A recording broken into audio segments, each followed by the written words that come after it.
Do you support what Hamas launched on Saturday morning? Well, this is not the right question, Louis. Really, the right It's question. an important question. No, it is not an important question because whether you support their action or not is an important question. No. It is not an important question. Hamas is a group, is a militant group. You're talking with the Palestinian representative. Our position is very well known and clear. And what is that? Do you support Hamas's action? And then you cannot equate. This is not about support or not support. I am here to represent my people, the Palestinian people, what they are going through. I'm not here to condemn anybody.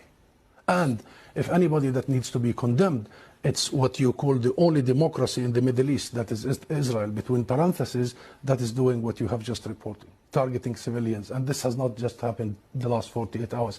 I'll tell you one thing. Hamas is not the Palestinian government, okay? The Israeli government is giving orders for its organized army. So please don't draw any symmetry here.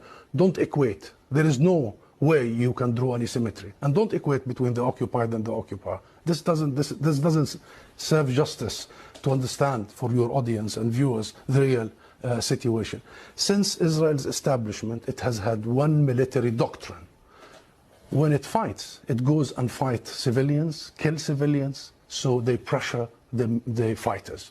Since 1948, and go back to the record, and this has been repeated in Gaza and will continue to be repeated. So the conversation is not a blame game. I am not in the business of blaming the victim here. The real conversation is how do we stop this vicious, deadly cycle? You just condemned Israel for killing civilians, and you won't condemn Hamas for killing civilians. How many times you have interviewed Israeli officials, Louise? Hundreds of times. Hundreds of times. How many times Israel have committed war crimes right live on your own cameras? Do you start by asking them to condemn themselves? Have you? You don't. You don't. No, I'll answer that question. You don't. You know why I refuse to answer this question? Because I refuse the premise of it. Because at the very heart of it is misrepresentation of the whole thing. Because it's the Palestinians that are always expected to condemn themselves. I mean, come on, this is a political conflict. We have been denied our rights for a long time. So this is the wrong starting point.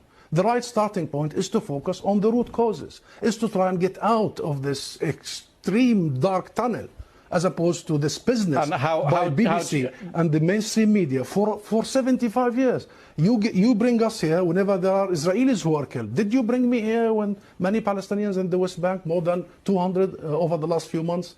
Do you invite me when there is such Israeli provocations in Jerusalem and elsewhere? Because what Israelis have seen, which we started by saying tragic, the last 48 hours, the Palestinians see every day for the last 50 years. You know the situation in Gaza, you've just described it. This is the biggest open-air prison. Those people, 2 million, have been taken hostage by Israel for the last 16 years. So I'm saying this just to say, Louise, perhaps this is about time we abandon this rhetoric, very dangerous, this framework, and we start giving people the real ugly truth sometimes. What is the solution in your eyes?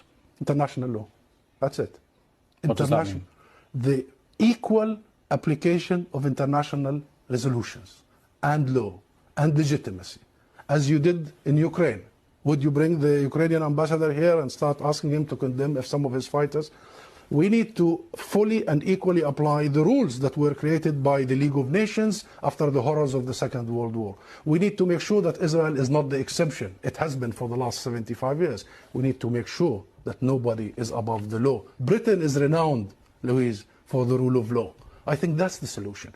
Israel is an occupying force. It is responsible to provide protection for the people under its occupation. And should they commit crimes and crimes against humanity in the coming hours and weeks, it must be held accountable by the international community and the international judicial system. Hussam Zomlot, thank you very much for coming on the programme. Thank you.